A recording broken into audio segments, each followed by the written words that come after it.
everybody, JenniferMaker here. It is a beautiful day to decorate for fall, and I've got the perfect project to get you started. Today, I'll show you how to make a beautifully detailed 3D pumpkin lantern made almost entirely out of paper. No glue, no tape, just cardstock and an LED light.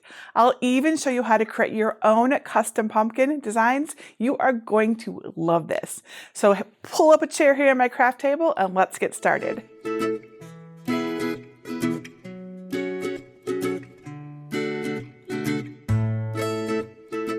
The hardest part of most crafts is just getting started. And sometimes it's nice to just make a project with only a few ingredients, don't you think? That's why I love these paper pumpkins. I mean, besides the fact that they're simply gorgeous, you only need 4 sheets of 12 by 12 inch cardstock to make them. That's right. Now you can cut them out on letter size cardstock instead, and it still only needs 6 sheets of 8.5 by 11 inch cardstock. You can use anything from 65 pound to 100 pound cardstock. I made these using a variety of different weights. I encourage you to use what you have, but if you need some cardstock just for this project, I've got some great suggestions in my materials list that's below this video or over on my blog at JenniferMaker.com/534. And if you want to get just a little fancier than just cardstock, you can add some copy paper like this, or even some vellum or colored vellum. That would be really, really cool. Or even wax paper, or even parchment paper, anything to diffuse the light. But again, it's totally optional. And you can cut out your paper by hand, but it's a lot faster to use a cutting machine. You can use any cutting machine that fits 8.5 by 11 inch cardstock and uses DXF or SVG files like a Cricut. So today I'm going to use the Cricut Maker 3, but you could also use an original Cricut Maker, any of the Cricut Explorer series of machines, the Cricut Venture, or even the Cricut Joy Extra for this project. And aside from that, you just need some basic paper crafting tools and an LED light to light up your lantern. I've got a full list of all the tools and supplies, plus links on where to find them in my materials list. And because everyone learns differently, not only have I got this video tutorial to show you the process, but I've got a detailed written instruction set on my blog. It's got photos of the steps as well as links to more information, so be sure to check it out. So are you ready to get started? Me too. Let me show you how to get the files for this project and we will dive right in. Step 1, get my free pumpkin lantern designs. First, download my designs at JenniferMaker.com/534. You can either download right from that link by saving the project or download from my entire free design collection. To find it, look for libraries in the red bar at the top, then click either get a password if you don't yet have one, or click enter the library. Search the page for design number 534 and click the link to download the designs. Inside the folder, you'll find 5 designs: a leaves filigree design, a floral filigree design, a give thanks design, a boo design, and a blank design that you can customize with your own elements, word, or phrase. You'll also find DXF files for other cutting machines, as well as PDF files for cutting by hand. I will show you how to cut the filigree leaves SVG design with my Cricut Maker 3, and how to customize a blank design in Cricut Design Space. To begin, upload the SVG file of your choice to Cricut Design Space to get started. If you're not sure how to upload, go to JenniferMaker.com/SVGS to learn how to unzip and upload SVG files. Step 2, prepare your pumpkin lantern design. Find your pumpkin lantern design in recent uploads and add it to the canvas. You can click the minus sign to zoom out and see the entire design. Each of the designs includes 6 gray panels, which are optional, and they act as diffusers for the light inside. You can cut them from copy paper, vellum, wax paper, or parchment paper. But if you don't want to use them, no problem, just hide or delete them now. I want my pumpkin lantern to have the diffuser panels because I think it makes the light look nicer, so I'm going to keep them on my canvas. And that's it. There's no more preparation needed, so the layers are ready to cut. The cutting process is the same no matter which of the pumpkin designs you're making. So with the correct machine selected, click Make It. On the Prepare screen, if you're using a machine with a 12 by 12 inch mat like I am, you should have 7 mats. And here's a tip. You can save some cardstock and time by rearranging your orange and green pieces to fit on fewer mats. To do this, click the 3 dots on an element and choose Move Object. I was able to combine my elements into just 2 12 by 12 inch orange mats and 2 12 by 12 inch green mats. Click back on the first mat again. These are the light diffusing pieces that you'll use under the cutout panels on your pumpkin, if you didn't hide or delete them already. If you're cutting these from copy paper, change the material size to 8.5 by 11 inches. This will split them into 2 mats, so you'll need 2 sheets of copy paper. So when you're ready, click Continue, and then click Browse All Materials. The setting you need will depend on the material you're using.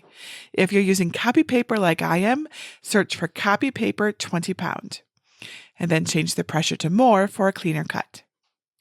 Place your copy paper or other material face up on a green standard grip machine mat, and use a brayer to make sure it's fully adhered. I highly recommend you clean your blade often for this project because there are a lot of intricate cuts on the cardstock pieces. So in between cutting each mat, take a balled up piece of aluminum foil and carefully poke your blade in and out about 30 to 40 times. This will clean, not sharpen your blade and get off the little bits that tend to cling to it and make cutting a little bit harder. So when you're done with that, load the mat into your Cricut and begin cutting. When the cut is complete, unload the mat, flip it over onto your work surface, and gently roll it back to release the material. Now go ahead and cut your other diffuser piece mat if you have one. When we get to the cardstock, we need a new material setting. My cardstock is 100 pound, so I'll use the heavy cardstock 100 pound setting. Be sure to choose the correct setting for your weight cardstock. So I also want you to change the pressure to more for a cleaner cut. Since the rest of the mats are cardstock, you can check the Remember Material Settings box, which will apply these settings to the remaining mats. So load and cut your mat, and keep in mind that it will take a little while because of all the intricate cuts. Now, when you're removing the cardstock from the mat, be patient and go slowly. These are very intricate cuts, and it's really pretty easy to accidentally tear pieces off. I recommend you use a spatula to carefully lift and unstick the intricate parts. And also use a weeding tool to pop out any small pieces that might remain. Now there's going to be quite a mess left on your mat, so use your scraper tool to remove the remaining cardstock bits. Make sure to get every little piece off because it will ensure cleaner cuts on your next piece of cardstock. Now, like I said before, the cardstock mats will take a while to cut out because of all of their intricate details. I recommend putting on your favorite show or spooky movie to pass the time while you continue cutting the remainder of the mats. And remember to clean your Cricut blade between each one. And take care when removing the green frame pieces from the mat as well. There are delicate notches that can tear if you're not careful. When you're all finished cutting the rest of your mats, you should have 3 green pumpkin-shaped frames, 2 orange hexagonal bases, and 6 orange decorative panels. And if you decided to cut the diffuser panels, you should have 6 panels. How to customize your panels with a word or phrase. To customize your own pumpkin lantern, upload the blank SVG file to Cricut Design Space and add it to your canvas. I'll show you how to customize these blank panels using my Boo design. I've included that design in the download folder, completed and ready to cut. But if you want to learn how to personalize your pumpkin with your own design, stick around and I'm going to show you how to do this. So I'm going to show you with the Boo design, but you could use something else if you wanted. All right, so in order to have this file be customizable the way we need it, it must include score lines. So I'm going to show you how to convert and attach score lines to your finished design if you have a scoring wheel or scoring stylus. To begin, click the ungroup icon so items in this design are ungrouped from one another. We need to do that so we can work on them properly. Click the text icon on the left side of the canvas, and then type the word you want to use. I'll type the word boo. Click the Font menu drop-down arrow to select a font. Click System to view your installed fonts and then type the font you'd like to use or scroll through the options. I'll use a font I designed called JM Groovy. If you want to use it too, go to JenniferMaker.com/JMGroovy. I want to customize my words so the letters are stacked vertically instead of reading horizontally like this. To do this, select the text, then click the advanced icon at the top and choose Ungroup to Letters. Now we can move each of the letters separately. First, select the B and drag it within the blank frame of the top center orange panel. We'll use this panel for our customization because it's already oriented with the top facing up on our canvas. Position the B so its top is just barely touching the top of the frame. Zoom in if needed. It's important that it be slightly overlapping the top of the frame or this won't work right.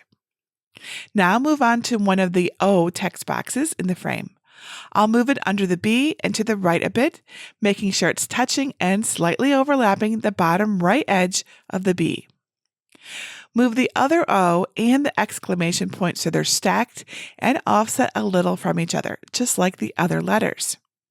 Make sure the exclamation point and each letter are touching and very slightly overlapping another letter.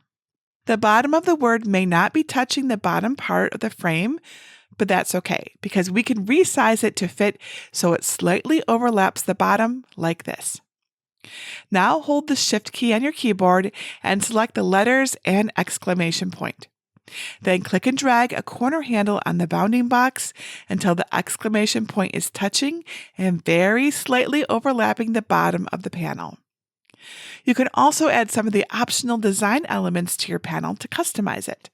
I've included a spider web, leaves, and a filigree design in the file if you want to use them. I want to add some spider webs around the word, so I'll drag the spider web design to the side, and then select and delete the rest of the ones that I don't want to use. I think 2 spider webs would look really cool here, so I'll click it and then click on the duplicate icon. I'll put one in the top right corner, and the other one in the bottom left corner. And just like with the letters, make sure each design element is touching and slightly overlapping the frame or a letter on at least one side. Now that our word and design elements are spaced and positioned correctly, let's attach them to the orange panel so they cut correctly. First, select the orange base panel layer and its score layer, and then click the Ungroup icon. Then click a blank space on your canvas to deselect everything. Now select all of the letters in your word, all of your design elements, and the orange panel layer.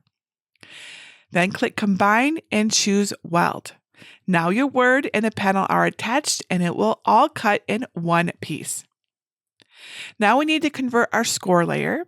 I normally prefer dashed cut lines instead of using a score tool just because it makes it accessible to everyone and they're easier to fold. But dashed cut lines disappear when the file is welded, just like we did a moment ago. So on this variation, we'll add score lines back, which will be applied with a scoring stylus or a single scoring wheel instead. So to add score lines, look in the Layers panel for the panel that you just customized and select the layer above it with faint lines and no color. These are the score layers. When you click one, the color swatch in the Operation panel will be red. With the score layer selected, click the drop-down arrow under Operation and select Score. The lines will change from solid lines to dashed to show that the machine will score them. To attach the score layer to its base panel layer, hold the Shift key on your keyboard to select both the score layer and the panel layer, and then click Attach. And that's it. Your panel is now ready to cut. If you'd like all 6 of your pumpkin panels to look the same, you can select your completed panel and then click the duplicate icon 5 times. Super easy. Just be sure to delete the blank panels so you only cut a total of 6 panels. Or if you'd like each of your panels to have a different word or design, follow the same steps as the Boo panel to prepare your other 5 panels however you'd like. You can have fun and customize them in any way. When all of your panels are finished, convert and attach the remaining score lines to their panels. And now it's time to cut our pumpkin pieces. All right, so when it's time to cut the cardstock mats, click Edit Tools to select the single scoring wheel or scoring stylus based on what machine and what tools you have. Then follow the prompts to continue cutting your cardstock. Now let's put together our pumpkin. Step 3, assemble your pumpkin lantern. First, we'll build the pumpkin's frame. Find the 2 green frame pieces without the leaf and the vine. Slot one of them into the other just like this. Grab the 3rd green frame piece, the one with the leaf and vine. Slot it into the first 2 frame pieces. The cardstock will need to curve. Just be careful not to bend it too much or crease it. Now insert the smaller hexagonal base piece inside the assembled frame. Then line up and insert the bottom of the frame pieces into the notches on the hexagon. Now insert the larger hexagonal base piece inside the top part of the assembled frame. You'll need to gently curve the frame pieces out of the way in order to get the base inside. Then line up and insert the top of the frame pieces into the notches on the hexagon. It'll be a tight squeeze, so be careful not to tear the frame pieces around the notches. Fold the tabs at the top and bottom of the 6 decorative panels inward along the dashed cut lines. If you cut diffuser panels, add each one to the back of the decorative panels. The larger tabs should be pointing up. Now you could use glue here, but it's actually not necessary, and I'm going to make mine without glue to show you. So holding the small tabs down, insert the bottom of the 2 cardstock and diffuser pieces down into a slot on the bottom base. Then unfold the small tab pieces to lock it in place. Now insert the top of the tabs of the cardstock and diffuser pieces up through the slot on the top base. Unfold the wing-shaped tab pieces at the top, and insert the tip of the cardstock panel into the slot in the middle of the top base. It won't push in all the way, and don't force it. It's actually designed to bump up a little just like this, so it actually looks like the top of a pumpkin. Repeat these steps for the rest of the panels. Before you insert your last panel, add batteries to your LED light and test it to make sure it works. And you might be wondering, well, how will we turn the light on and off if it's inside the pumpkin? It's easy. Once your pumpkin is all put together, you can reach a finger inside through one of the openings in the bottom to switch the light on and off, or just use an LED one with a remote control and you don't have to worry about it. Add the LED light inside your pumpkin and then add your last panel. And it's finished. Step 4, show it off. Here's what our finished pumpkin lanterns look like all lit up. I think they turned out so pretty and I can't wait to make more. You can display your pumpkin lantern on a table, a shelf, or a fireplace mantle to enjoy its beautiful glow all season long. See how easy these pumpkin lanterns are to make?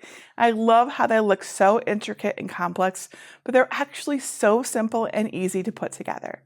And the fact that they're only made from paper makes them a super easy project to do on a fall afternoon. You could make a whole patch of these paper pumpkins if you wanted to. How cute would that be? Now to customize these further, you can get different colored cardstock, of course, but also things like patterned, glitter, or even holographic cardstock. Just be sure to use it only on the panels if it's one-sided because it'll show if it's on the stem, right? Because normally it's both sides on the stem. So just keep that in mind. I also want to note that I was inspired to design this pumpkin lantern by the many different pumpkin lanterns being made and shared by the members of my Cricut Crafters and Makers group who found their wonderful pumpkin designs on Etsy in a wide variety of styles and themes. I also want to note that my design is not the same as theirs, so you should expect some differences. But you may find that you like the differences too. You'll find a list of many of these Etsy pumpkin designs on my pumpkin lantern blog post at JenniferMaker.com/534. I encourage you to check them out and support these awesome designers. They have some really, really unique designs that you're probably going to love. And don't forget that if you don't have a cutting machine yet, I give one away every month.